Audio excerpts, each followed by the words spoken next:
લીંબડીમાં આપનું ઉગ્ર વિરોધ પ્રદર્શન, ગૃહમંત્રી વિરુદ્ધ લગાવ્યા નારા.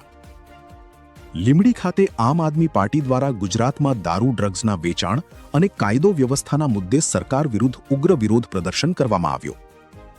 આપના કાર્યકર્તાઓએ સરકાર સામે સૂત્રોચ્ચાર કરી વિરોધ નોંધાવ્યો હતો. પ્રદર્શન દરમિયાન ગૃહમંત્રી હર્ષ સંઘવીના રાજીનામાની માંગ સાથે હર્ષ સંઘવી રાજીનામું આપોના નારા લગાવવામાં આવ્યા હતા. ગુજરાતમાં દારૂ અને ડ્રગ્સના વધતા વેચાણને લઈને સરકારની કામગીરી સામે સવાલો ઉઠાવતા કાર્યકર્તાઓએ આ મુદ્દે સરકારને ઘેરવાનો પ્રયાસ કર્યો હતો. વિરોધ પ્રદર્શન ઉગ્ર બનતા પોલીસે આમ આદમી પાર્ટીના કાર્યકર્તાઓની અટકાયત કરી ડિટેન કર્યા હતા. ઘટનાને પગલે લીંબડી ખાતે થોડા સમય માટે પોલીસ બંદોબસ્ત પણ ગોઠવવામાં આવ્યો હતો. દાહોદ જિલ્લામાં આપના વિરોધ પ્રદર્શનથી રાજકીય માહોલ ગરમાયો. રિપોર્ટર દીપેશ ચૌહાણ, લીંબડી.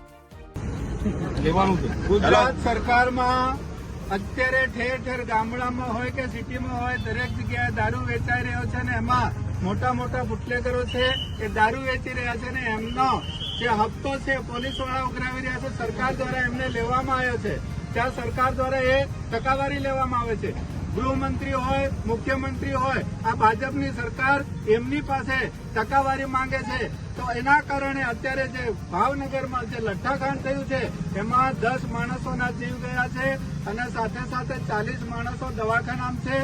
આ ગંભીર હાલત એટલા માટે થઈ છે કે ચોરી છુપકેથી આ દારૂ પીવડાવવામાં આવી રહ્યો છે અને એ દારૂ નકલી છે. નકલી હોવાના કારણે આજે અમારા જે ગુજરાતમાં જનતા છે એમના ઘણા બધાના ઘરો બરબાદ થઈ ગયા છે. તો આ ભાજપ સરકારમાં બેઠેલા હર્ષ સંઘવીને અમે આ લીંબડીથી એલાન કરીએ છીએ કે તેઓ રાજીનામું આપે. રાજીનામું નહીં આપે તો અમે દરેક સિટીમાં અને દરેક સરકારી કચેરીઓમાં આંદોલન કરવાના છે.